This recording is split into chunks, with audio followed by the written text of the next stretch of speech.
En réalité, la souffrance, la souffrance, la souffrance, c'est quelque chose qui n'existe pas. Il faut comprendre que la souffrance, c'est quelque chose qui n'existe pas. Quelqu'un qui rentre maintenant dans une vie de Emouna, quelqu'un qui vit avec Hachem, la souffrance, elle n'existe pas. Pour lui, la souffrance, elle n'existe pas. Il est bien, tout ce qui lui arrive dans sa vie, c'est qu'il est tranquille, voilà, il sait que ça vient d'Hachem, il sait que... Il y a un passouk comme ça dans Yov. Là-bas, Yov, c'est un homme qui, dans toute sa vie, il a eu des souffrances, accablé de souffrances. Et à un moment, sa femme, elle a tourné comme ça de le voir tellement souffrir, et elle lui dit, je comprends pas, comment Hachem il peut te faire souffrir tellement comme ça? Il faut savoir qu'avant que ça lui tombe tout ça dessus à Yov, c'était un homme qui était très riche comme ça, il avait beaucoup de bétail, il était très riche, très... Et donc sa femme elle lui dit, mais je comprends pas, comment tu peux te retrouver, comment Hachem il peut te faire une chose pareille? Et qu'est-ce qu'il lui répond, Yov? Et en réalité, c'est une histoire que un homme a lu cette histoire, et quand il a lu ça, ça lui a changé toute sa vie, justement sur le sujet duquel on parle. Yov, il lui répond comme ça. Le bien qu'Hachem nous envoie, on l'accepte, et le mal, on l'accepte pas. Alors quand il a lu ça, il a dit, mais c'est vrai. Quand Hachem il m'envoie du bien, je suis content, je l'accepte. Et quand Hachem m'envoie quelque chose qui est dur, quelque chose que j'ai l'impression que c'est mal, alors je l'accepte pas. Mais c'est pas correct. C'est pas correct. Si tout vient d'Hachem, c'est pas correct. Hachem, tout est dans ses mains. Et en réalité, comment on peut dire que les souffrances n'existent pas? Oh, tu vois qu'il y a des gens qui souffrent. Comment tu peux dire que les souffrances n'existent pas? En réalité, Rabbeinu il nous dévoile que toutes les souffrances, elles viennent que d'une seule chose, de l'ignorance. La souffrance, elle vient que du fait qu'un homme, il ignore que tout vient d'Hachem et que tout ce qu'Hachem y fait, c'est pour le bien. C'est de là qu'elle vient la souffrance. C'est ça la source de la souffrance. C'est ça, la source qu'un homme, il souffre. C'est ça, c'est qu'il n'a pas conscience, il n'arrive pas à vivre que ce qu'il y a là devant lui, c'est pour le bien. Il n'arrive pas à vivre ça. Et c'est ça qui fait qu'il souffre. Et donc on voit de là quoi? On voit de là quelque chose que j'ai lu aussi de la bouche du Baal Shem Tov, que c'est quoi la pire punition qu'il puisse y avoir dans ce monde? Écoutez bien, c'est important. C'est quoi la pire punition qu'un homme il puisse avoir dans ce monde? C'est quoi la chose la pire qui puisse accabler un homme dans ce monde-là? Vous savez ce que c'est? C'est le manque de foi. C'est le manque de Emouna. Quand il manque à quelqu'un la Emouna, que ce qu'il traverse, que ce qu'il vit, que ce qu'il y a dans sa vie, c'est pour le bien, il souffre. Tu vois que c'est la source de la souffrance, c'est ça.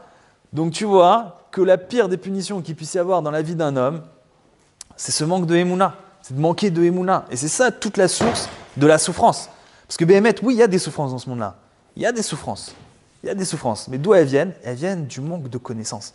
Que la personne, elle manque de conscience, elle manque de vécu, que tout ce qu'il fait Hachem, c'est pour le bien. Et que tout ce qui lui arrive, c'est pour le bien. Et le fait de souffrir de ce manque de Emouna, c'est ça qui va emmener dans la vie d'un homme, qui va commencer à amener des jalousies, de l'amertume, toutes les angoisses, les dépressions. Ben, tout ça, ça va venir. Et si l'homme, il rentre pas dans la Emouna, que tout ce qu'il fait Hachem, tout vient d'Hachem et que tout ce qu'il fait Hachem, c'est pour le bien, alors il va tourner là-dedans, il va tourner dans ces sentiments-là.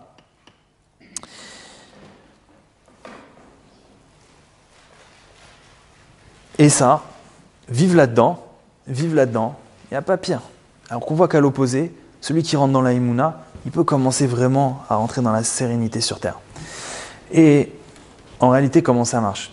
Quand il y a un événement qui arrive devant nous, quand on vit une situation, ou quand on voulait aller dans un chemin et qu'on n'y arrive pas, tous ces styles d'événements, le premier choix, la première question qu'on doit se poser, c'est pas attends, j'ai raté mon rendez-vous avec le banquier, comment je vais faire pour en avoir un autre, comment je vais faire pour récupérer mon contrat, comment je vais faire pour récupérer l'argent, j'arrive pas à étudier 7 heures par jour, j'arrive pas à être au Beth Midrash, comment je vais faire pour quand même arriver à m'esquiver de ma femme ou de mon patron ou de ce qui m'empêche pour pouvoir...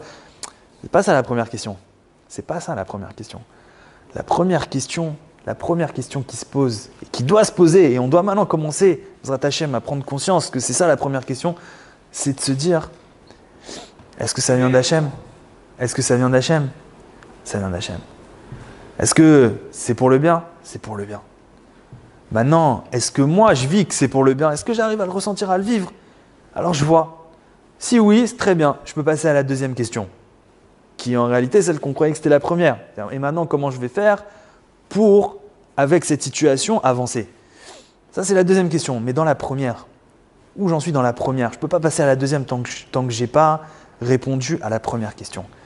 Tant qu'à l'intérieur de moi, à l'intérieur d'une personne, elle sent que quand elle se pose cette première question, est-ce que ça vient d'Hachem? Est-ce que c'est pour le bien? Oui. Est-ce que je le vis? Est-ce que je le ressens? Alors, peut-être pas. Peut-être pas. Là, il va falloir commencer à répondre à cette question.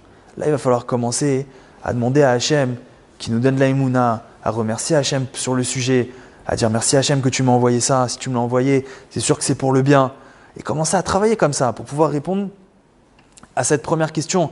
Et en réalité, on voit que la réponse à cette première question, c'est quoi? C'est la joie. C'est la joie. Un homme, quand il vient comme ça un événement sur lui, il doit dire voilà, maintenant ça y est, c'est bon, je suis arrivé au niveau où je suis joyeux de ça. Je suis joyeux de ça, ça vient d'Hachem, c'est du bien, je suis joyeux de ça. Ok, à mes yeux, la première fois que j'ai pensé à ça, la réponse c'était non, c'est pas bien. Ok, c'était une fausse réponse. Faux calcul. Ok, bug de système, faux calcul. Il faut rééquilibrer les équations là-haut. Mais maintenant, avec ce travail-là, avec le travail de la Emouna, j'ai une nouvelle réponse. C'est la joie. C'est du bien, ça vient d'Hachem, c'est pour le bien. Je suis joyeux sur ça.